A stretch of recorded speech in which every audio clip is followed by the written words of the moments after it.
Before we begin, subscribe to the Griot Chronicles for everything you need to know about history. Your subscription keeps us inspired. Picture this: a moonless night in ancient Mesopotamia, circa 2400 BCE. In the shadows of ziggurat temples, scribes huddle by flickering oil lamps, their styluses trembling as they etch warnings into clay tablets about creatures that feast on human blood and beings that transform under celestial influence. These weren't tales spun for entertainment around campfires. These were official records, legal documents, religious texts, humanity's earliest attempts to document encounters with forces that defied understanding. What those ancient scribes didn't realize was that they were creating the foundational mythology that would evolve over 4 millennia into our modern obsession with vampires and werewolves. But here's where the story becomes truly fascinating. These creatures weren't born from imagination. They emerged from humanity's desperate attempt to explain the unexplainable, to give form to fears that had no name, and to create meaning from experiences that shattered their understanding of reality. The real history of vampires and werewolves isn't a tale of supernatural monsters. It's the story of human civilization itself, wrapped in shadow and mystery. Long before Bram Stoker penned Dracula or Hollywood transformed werewolves into tortured romantic heroes, these creatures walked through the collective consciousness of humanity as something far more complex and terrifying. They were humanity's mirror, reflecting our deepest anxieties about disease, death, social order, and the thin line between civilization and savagery. To understand their true history is to understand ourselves. The vampire's bloodline, if you'll pardon the expression, stretches back to the very cradle of civilization. In ancient Mesopotamia, the Akkadians spoke of the Ekimu, restless spirits of the unburied dead, who returned to drain the life force from the living. These weren't the sophisticated, cape-wearing aristocrats of later European folklore. The Ekimu were raw, primal entities, born from improper burial rites and unresolved deaths. They represented humanity's first grappling with questions that still haunt us today. What happens when we die? Can the dead return? And what price do the living pay for failing to honor the departed? The Babylonians elevated this concept with Lilitu, later known as Lilith, a demoness who fed on infants and seduced men in their sleep, draining their vital essence. Lilith's story reveals something profound about ancient anxieties. She wasn't just a monster, she was a representation of feminine power unleashed from patriarchal control, a force that operated outside social norms and threatened the established order. In many ways, Lilith was the prototype for the seductive vampire, combining sexual allure with deadly intent in ways that would echo through millennia. Ancient Egypt contributed its own blood-drinking deities to this evolving mythology. Sekhmet, the lioness goddess, was said to have developed such a taste for human blood during a divine rampage that other gods had to trick her into drinking beer dyed red to satiate her bloodlust. The Egyptians understood something crucial about vampire mythology. It wasn't just about death, but about the intoxicating nature of power over life and death itself. But perhaps the most chilling contribution came from ancient India, where the Vitala and Rakshasa prowled the shadows. These creatures were shapeshifters who could possess corpses and the living alike, blurring the lines between death and undeath, between human and monster.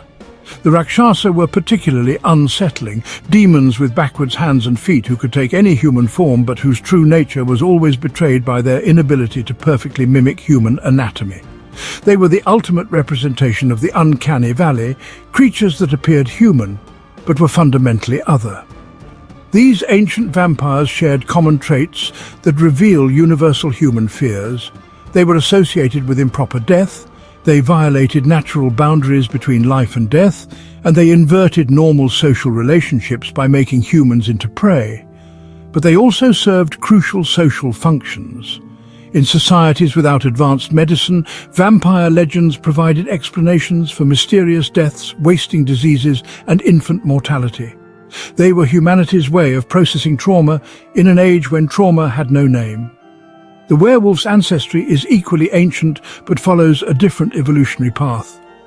While vampires emerged from fears about death and the afterlife, werewolves sprang from anxieties about the thin veneer of civilization and humanity's animal nature. The transformation myth appears in some of humanity's oldest stories, suggesting that the fear of losing one's humanity to bestial impulses is fundamental to the human condition. The Epic of Gilgamesh, one of literature's oldest works, tells of Enkidu, a wild man who lived among beasts before being civilized through human contact.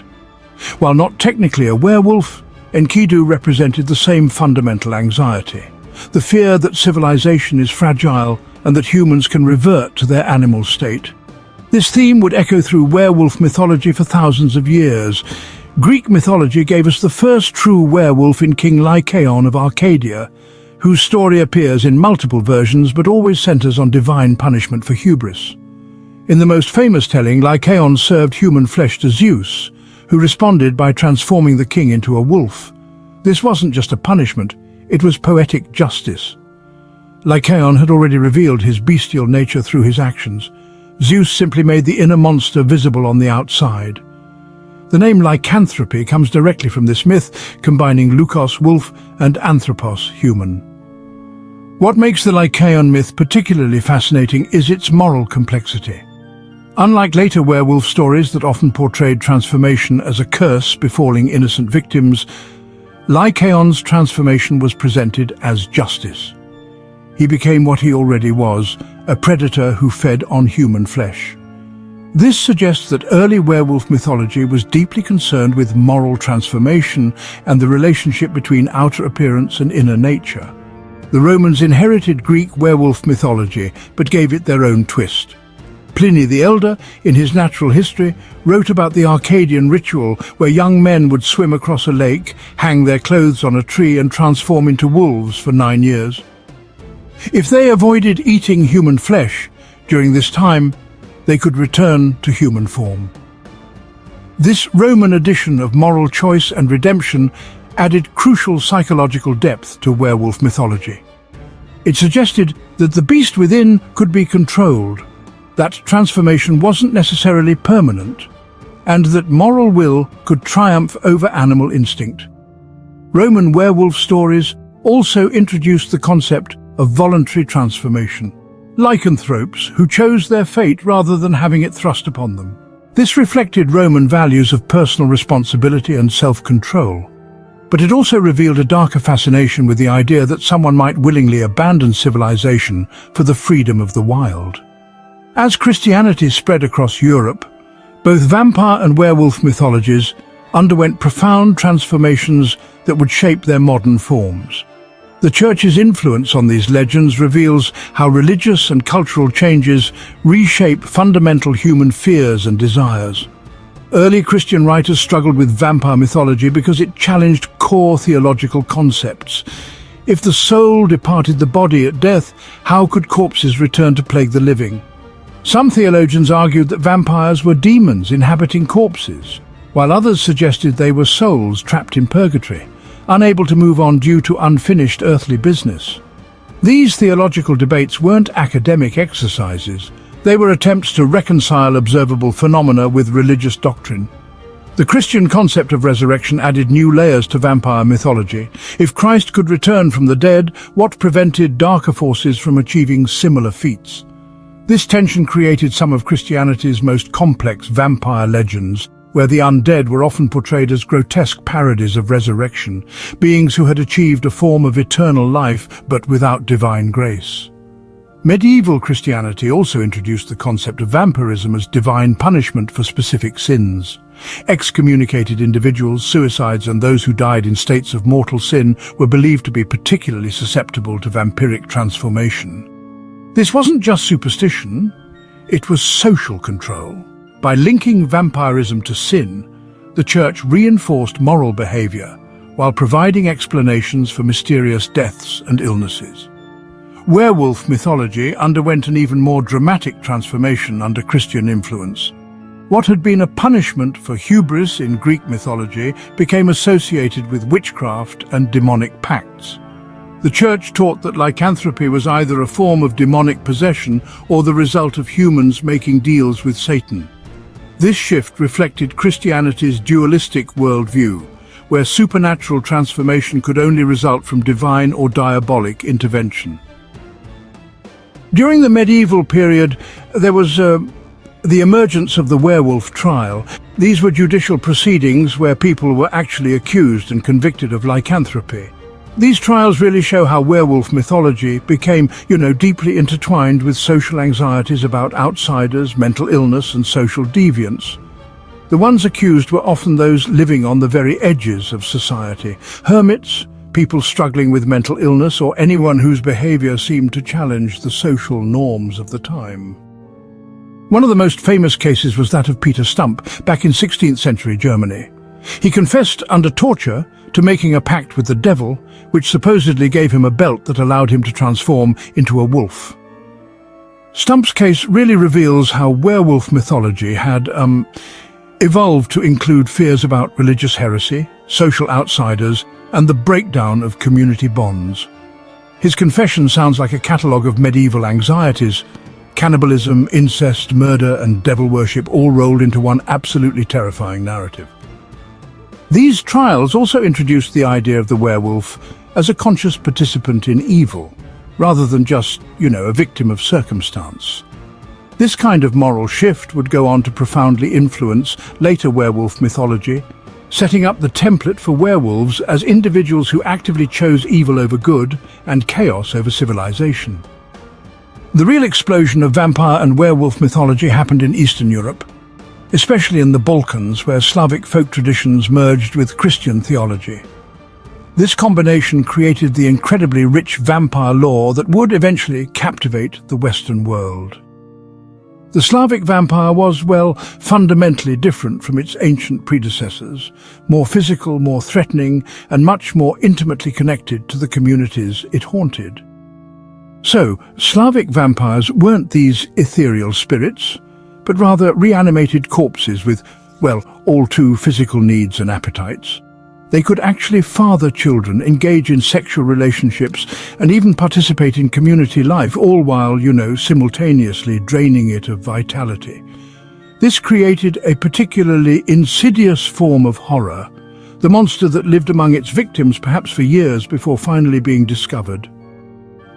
The Slavic upir or vampire was typically created through improper death or burial, but interestingly, the specific triggers reveal some pretty deep cultural anxieties. Suicides, murder victims, those who died alone or unbaptized, and individuals who had been excommunicated could all potentially return as vampires. Perhaps most tellingly, those who had been different in life, left-handed individuals, those born with teeth or claws, or people with unusual birthmarks, were considered particularly susceptible to vampiric transformation. These folk beliefs reveal how vampire mythology actually served as a way of processing social difference and, otherness.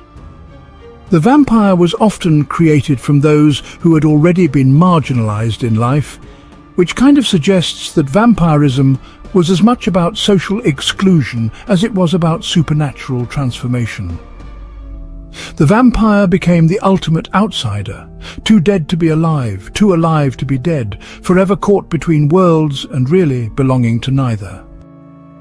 Eastern European vampire lore also developed sophisticated methods for identifying and destroying vampires, creating an entire ecosystem of folk practices. Bodies might be exhumed and examined for signs of vampirism: lack of decomposition, growth of hair and nails, blood at the mouth, or an uncorrupted appearance. The variety of proposed cures was equally elaborate: staking through the heart, decapitation, burning, or the curious practice of feeding the suspected vampire blessed bread to test its reaction. These practices weren't mere superstition. They represented sophisticated community responses to unexplained deaths and illnesses. In an age before germ theory, vampire hunting provided a sense of agency against mysterious plagues and wasting diseases. Communities could take action, perform rituals, and regain a sense of control over forces that seemed beyond human understanding. The geographic distribution of vampire beliefs also reveals their connection to historical trauma. Areas that had experienced warfare, plague, or social disruption showed higher rates of vampire beliefs and reports. This suggests that vampire mythology served as a way of processing collective trauma, giving communities a framework for understanding and responding to overwhelming loss and social disruption. By the 18th century, vampire beliefs had become so prevalent in Eastern Europe that they attracted the attention of Western European intellectuals and government officials. The Habsburg Empire even sent military officers to investigate vampire reports, leading to detailed official reports that documented folk beliefs with, bureaucratic precision. These reports reveal the complex relationship between folk belief and official authority, as educated officials struggled to understand and respond to widespread vampire panics. One of the most famous cases was that of Arnold Powell in Serbia, whose alleged vampiric activities were investigated and documented by military officials in 1732. The official report describes a community convinced that Powell had returned from the dead to plague his neighbours, leading to the exhumation and staking of his corpse. What makes this case particularly significant is how it was documented, not as folklore or superstition, but as official governmental business requiring investigation and resolution. These official investigations reveal how vampire beliefs had become a matter of public health and social order. So, communities experiencing vampire panics might just refuse to work their fields, abandon their homes, or even engage in, vigilante activities. And interestingly, government officials found themselves forced to take vampire beliefs seriously, not because they actually believed in vampires, but because, honestly, vampire beliefs had real social and economic consequences. The werewolf, on the other hand, underwent its own evolution in medieval and early modern Europe, though, along different lines than the vampire. While vampire beliefs remained largely consistent across regions, werewolf mythology showed significant variation, often based on local fauna and cultural conditions. In Scandinavia, berserkers, those warriors who fought in bearskin shirts and entered trance states in battle, they blended historical reality with lycanthropic mythology. These weren't supernatural transformations, but rather ritualized identifications with animal spirits that, gave warriors enhanced combat abilities. The French werewolf trials of the 16th and 17th centuries reveal, a different aspect of lycanthropic mythology. Cases like that of the Beast of Gévaudan, a creature that terrorized the French countryside in the 1760s, show how werewolf beliefs could explain serial killings and mysterious attacks. The beast was eventually identified as an unusually large wolf, but not before the case had generated, honestly, hundreds of werewolf sightings and theories. These French cases also introduced the concept of the werewolf as a serial killer, a human who used animal transformation as cover for murderous impulses. This psychological interpretation of lycanthropy would prove influential in later literary and cinematic treatments, suggesting that the beast within was perhaps more terrifying than any external monster. The Germanic tradition contributed to the concept of the werewolf pack and the idea that lycanthropy could be hereditary. German folklore spoke of entire families cursed with lycanthropy, forced to transform together and hunt as a pack. This added genealogical horror to werewolf mythology, the idea that the curse could be passed down through generations, making lycanthropy a hereditary taint that could surface at any time. The early modern period also saw the emergence of voluntary lycanthropy in European folklore. Stories appeared of individuals who sought out werewolf transformations for power, revenge, or freedom from social constraints. These voluntary werewolves were often portrayed as more dangerous than their cursed counterparts because they retained human intelligence while gaining animal strength and ferocity. The 18th and 19th centuries marked a crucial transition in vampire and werewolf mythology as these creatures moved from folk belief into literary fiction. This transformation wasn't simply a matter of moving from real to fictional, but represented a fundamental shift in how these creatures functioned in human consciousness. In folklore, vampires and werewolves were explanations for observable phenomena. In literature, they became metaphors for human psychology and social anxieties. The Gothic literary movement of the late 18th century discovered in vampires and werewolves perfect vehicles for exploring themes of desire, transgression, and social decay. Gothic writers weren't interested in these creatures as literal monsters, but as symbols of forces that threatened the social order from within. The vampire became a figure of aristocratic decadence and sexual transgression, while the werewolf represented the failure of civilization to contain humanity's bestial nature. John Polidori's The Vampire, published in the year 1819, marked a crucial transition by creating, for the very first time, a vampire in English literature who was, well, sophisticated, aristocratic and seductive, rather than, repulsive. Polidori's Lord Ruthven wasn't a shambling corpse, but rather a charismatic predator who moved through high society, using his charm and social position to, quite cunningly, access his victims.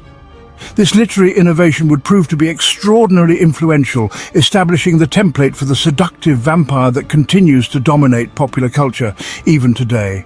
The transformation of the vampire from a mere folk monster to a literary anti-hero, well, it really does reveal changing anxieties about class, sexuality and social authority. The aristocratic vampire, you see, represented fears about the corruption of the upper classes and the way social privilege could, unfortunately, be used to exploit the vulnerable.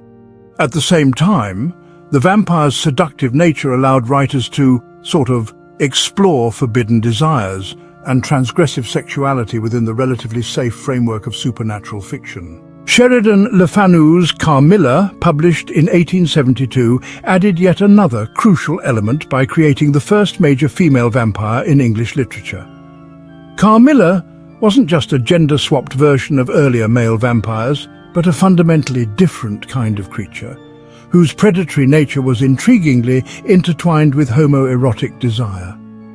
Le Fanu's innovation revealed how vampire mythology could be used to explore not just sexual transgression generally, but also, quite specifically, forms of forbidden desire that had, really, no other acceptable form of expression in 19th century literature. The werewolf's literary evolution, well, it followed a different path, perhaps because lycanthropy just didn't have the vampire's seductive qualities.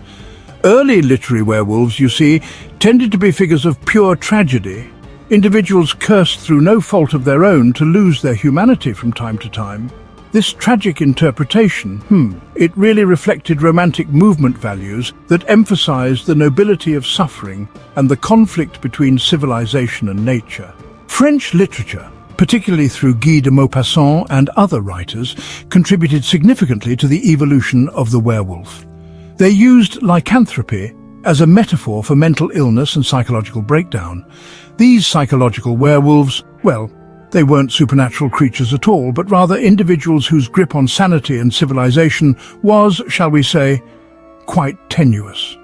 This interpretation proved to be rather prescient, actually, anticipating modern understanding of psychology while still maintaining the symbolic power of transformation mythology.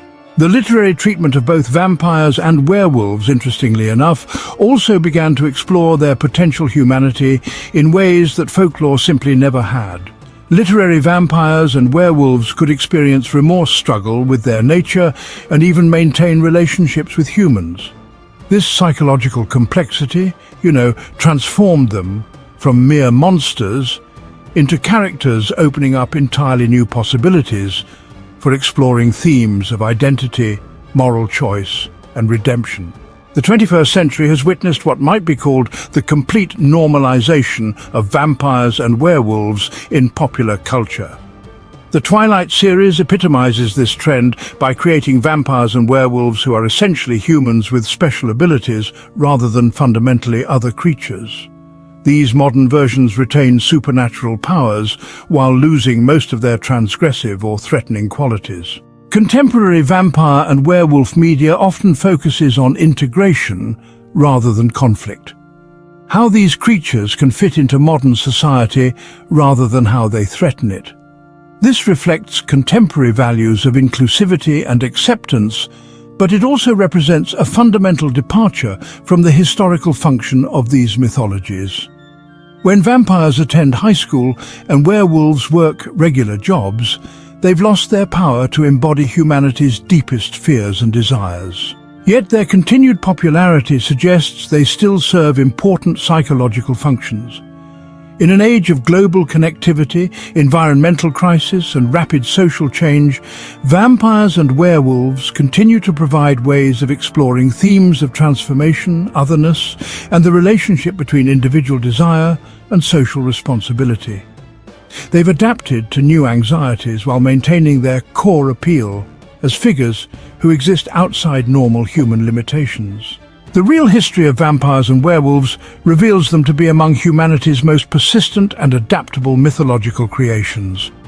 They've survived millennia of cultural change, religious transformation, and media evolution by continuously adapting to reflect contemporary fears and desires while maintaining their essential appeal as figures who transcend human limitations. From their origins in ancient Mesopotamian death spirits to their current incarnations as romantic heroes, vampires and werewolves have served as mirrors reflecting human consciousness across cultures and centuries. They've been explanations for disease and death, metaphors for social transgression, vehicles for exploring forbidden desires, and symbols of everything humanity fears and desires about transcending its limitations. Their history reveals something profound about human nature itself. Our persistent fascination with transformation, our anxiety about the stability of civilization, our desire for power over death and time, and our complex relationship with our own animal nature. Every generation has created the vampires and werewolves it needs, adapting these ancient archetypes to address contemporary concerns while preserving their essential mystery and appeal. Understanding the real history of vampires and werewolves isn't just about understanding mythology. It's about understanding humanity itself. These creatures emerged from our deepest fears and desires, evolved through our cultural development, and continue to adapt to our changing world. They remind us that some aspects of human experience transcend historical periods and cultural boundaries, connecting us to our ancestors through shared fascinations that span millennia. In the end, vampires and werewolves are what they've always been. Reflections of ourselves, shadows cast by human consciousness onto the wall of imagination. Their real history is our history, told through the language of myth and metaphor. They endure because they speak to something essential in human experience. Our simultaneous attraction to and fear of forces that exist beyond the boundaries of normal life.